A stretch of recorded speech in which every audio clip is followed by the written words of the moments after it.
Assalaamu calaykum. Ku soo dhowaada dhammaantiin mar kale casharadaydii taxanaha ahaa ee barashada luqadda Jarmalka ee ardayda beginnerska ah ama ku cusub barashada luqadda Jarmalka. Lexion 17 casharkeena 17aad. Satzstruktur.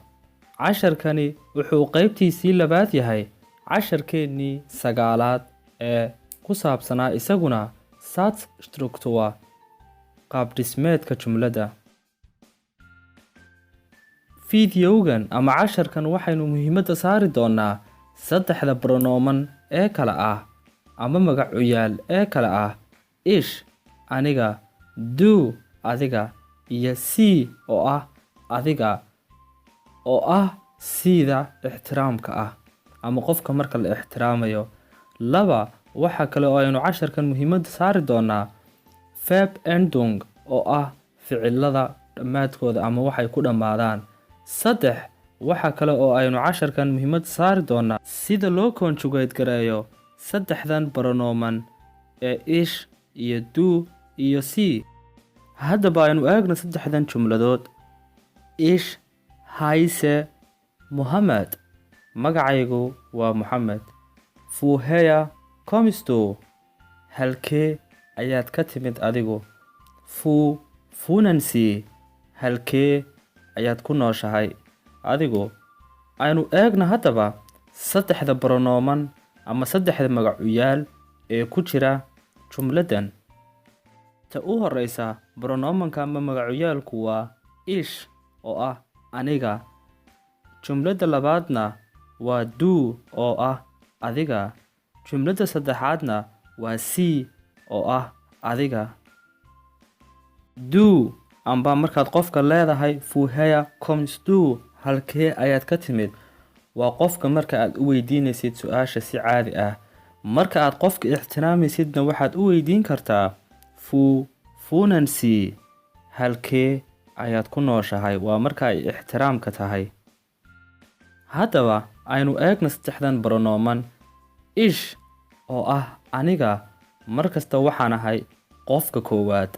Marka aad ka hadlaysid qof kalena du oo ah adiga iyo sie oo iyaduna ah adiga oo ah tii ixtiraamka ahayd waa qofka labaad.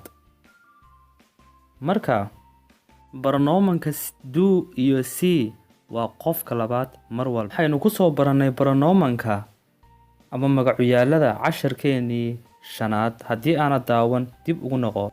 Aynu ka bilowna wohnen oo ah infinitivekii.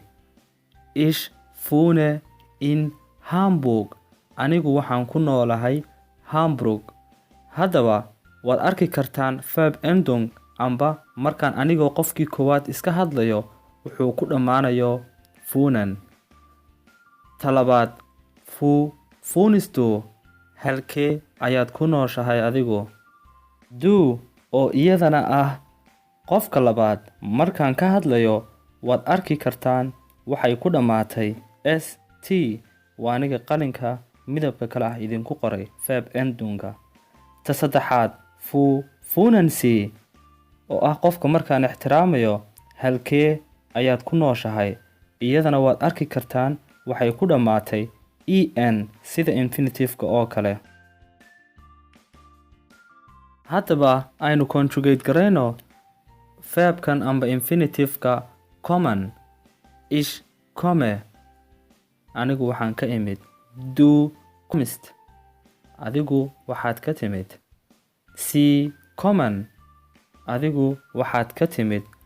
Verb walba ama infinitive walba sidan ayaad u conjugate garayn kartaa sida ugu fudud.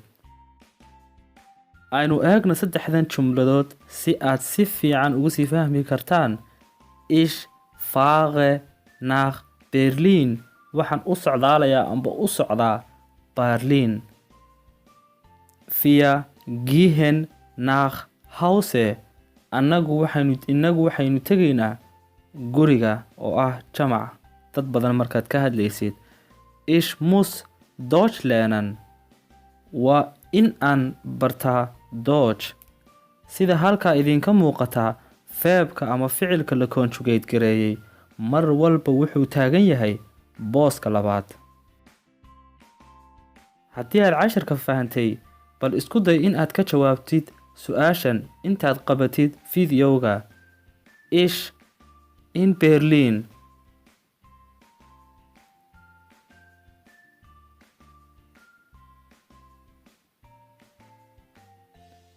waxay noqonaysaa markaan funan conjugate gareeyo ich oo ah qofkii koowaad.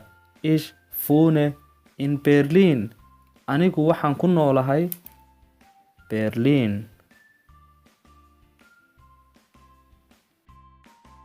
isku day iyadana su'aashan common in aad conjugate garaysid. Ich aus Somalia. maxaa gelaya meesha bannaan? sax, waxaa gelaya ich komme aus Somalia. waxaan ka imid Soomaaliya. haddii aad casharka wax badan ka fahanteen dhammaantiin, ku soo qor ama commenti ahaan ugu soo qor dhinaca commentiga hal jumlad oo la fahmi karo. jumladaasi waxay doonta ha ahaato, siday doonta oo ah sida aynu casharka ku soo barannay. ha ka baqan inaad qaladid. haddaad qaladaan, aniga ayaa idin saxaya. oo mahadsantihiin. danke, mahadsanid. waad ku mahadsantihiin intaad i daawateen ee aad i dhegaysateen. waan rajaynayaa in aad dhammaantiin wax badan ka wada fahanteen casharka. haddii aad casharka ka heshay, fadlan sheergaray oo la wadaag asxaabtaada iyaguna jecel in ay bartaan luuqadda Jarmalka. haddii aad nagu cusub tahay, fadlan ha ilaabin in aad subscribe garayso si aad ula socotid casharro kale oo fara badan.